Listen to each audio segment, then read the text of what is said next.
Chaque jour, Charles et Carole vous présentent la leçon de l'école du sabbat.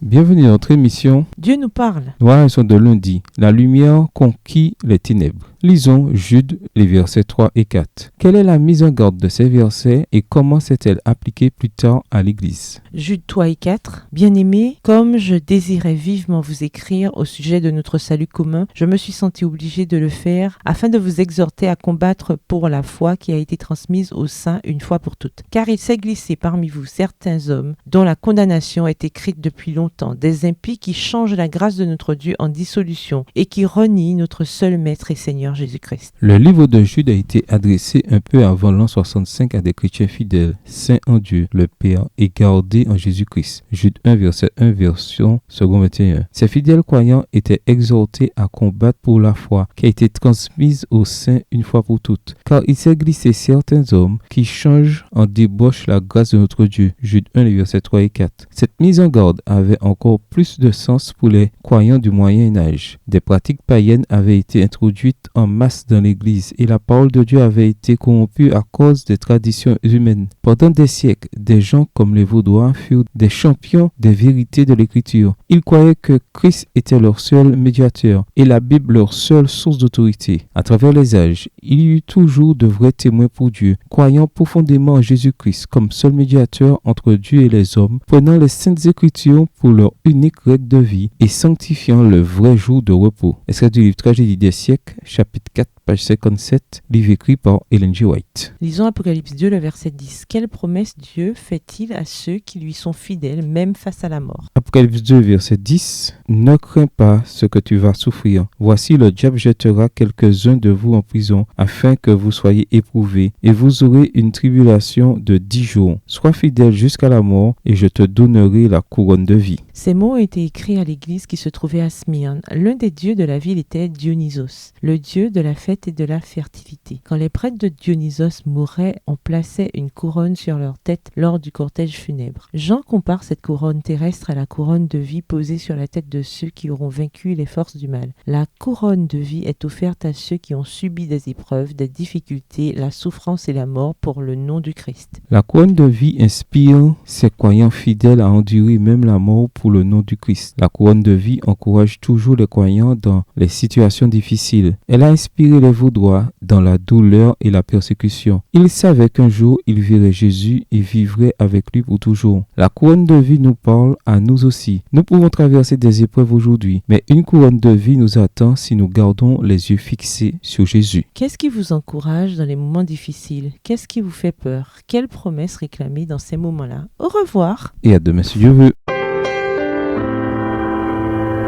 Dieu nous parle. Chaque jour, Charles et Carole vous présentent la leçon de l'école du sabbat.